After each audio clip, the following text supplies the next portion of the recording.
നമുക്കൊപ്പം ശ്രീ രമേശ് ചെന്നിത്തല അതിഥിയായി ചേരുന്നു. Shri Ramesh Chennithala, very good morning. Good morning.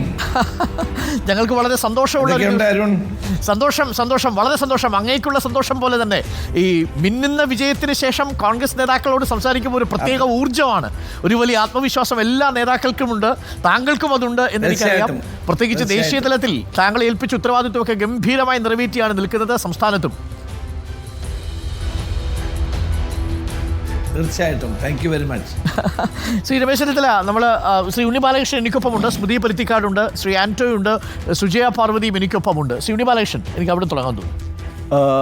നിശ്ചയമായും ഇന്നിപ്പം വളരെ എനിക്ക് തോന്നുന്നത് കേരളത്തിൽ ഏറ്റവും സന്തോഷവാരായിട്ടുള്ള രാഷ്ട്രീയ നേതാക്കളിൽ ഒരാൾ തന്നെയായിരിക്കും രമേശ് ചെന്നിത്തല. കാരണം ഇപ്പം നേരത്തെ അരുൺ സൂചിപ്പിച്ചതുപോലെ 2024 കോൺഗ്രസ്സിന് സമ്മാനിച്ചിരിക്കുന്നത് വലിയൊരു ഉണർവാണ്, വലിയൊരു വിജയമാണ്.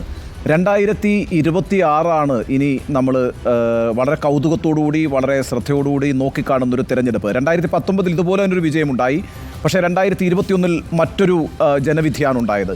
അപ്പോൾ അന്ന് കോൺഗ്രസ് വിലയിരുത്തിയത് 2019 വിജയത്തിന് ശേഷം ഒരു ആലസ്യം പ്രവർത്തകരെ പൊതുവെ ബാധിച്ചു, നേതൃത്വത്തെയും ബാധിച്ചു. അപ്പോൾ 2024 അത്തരത്തിലൊരു ആലസ്യം ബാധിക്കാതിരിക്കാനുള്ള മുൻകരുതലുകളെല്ലാം എടുത്തിട്ടുണ്ടോ? അടുത്ത തെരഞ്ഞെടുപ്പിന് കോൺഗ്രസ് തയ്യാറെടുത്ത് കഴിഞ്ഞോ ശ്രീ രമേശ് ചെന്നിത്തല? 2026 UDF ഗവൺമെൻറ് അധികാരത്തിൽ വരും എന്ന കാര്യത്തിൽ സംശയമില്ല. കാരണം ഒരു തുടർഭരണത്തിൻ്റെ ഗതികേടിലാണ് ഇന്ന് കേരളം.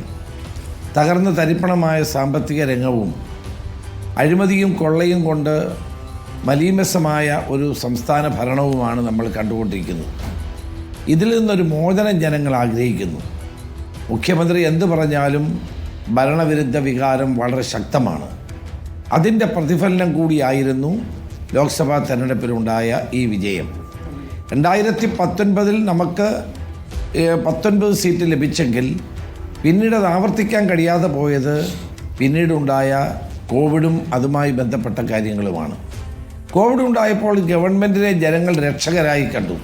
അത് കേരളത്തിൽ മാത്രമല്ല, ലോകത്തെല്ലായിടത്തും ഗവൺമെൻറ് നൽകുന്ന ആനുകൂല്യങ്ങളും കിറ്റുകളും അവർക്ക് ഗുണമായി ഭവിച്ചു എന്നുള്ളതാണ് വസ്തുത. ഏതായാലും ഇനിയിപ്പോൾ ഇവിടെ ഒരു കോവിഡോ അല്ലെങ്കിൽ മഹാമാരിയോ ഉണ്ടാകുമെന്ന് ആരും കരുതുന്നില്ല. തന്നെയുമല്ല, ഈ 5 വർഷത്തെ ഭരണം ജനങ്ങൾ പരിപൂർണമായി മടുത്തിരിക്കുകയാണ്. ഇതുപോലെ കാര്യക്ഷമതയില്ലാത്തൊരു ഗവൺമെൻറ്, ജനങ്ങളുടെ പ്രതീക്ഷകളെ മുഴുവൻ തകർത്ത ഒരു ഗവൺമെൻറ്റാണ് ഇവിടെ ഉള്ളത്. അതുകൊണ്ട് ആ ഗവൺമെൻറ്റിനെതിരായി ജനങ്ങൾ വോട്ട് ചെയ്യുവാനുള്ള കാര്യത്തിൽ തർക്കമില്ല. അതിനു വേണ്ടിയിട്ടുള്ള തയ്യാറെടുപ്പുകളിലാണ് കോൺഗ്രസ് പാർട്ടിയും UDFും ഇന്ന് വ്യാപൃതരായിരിക്കുന്നത്.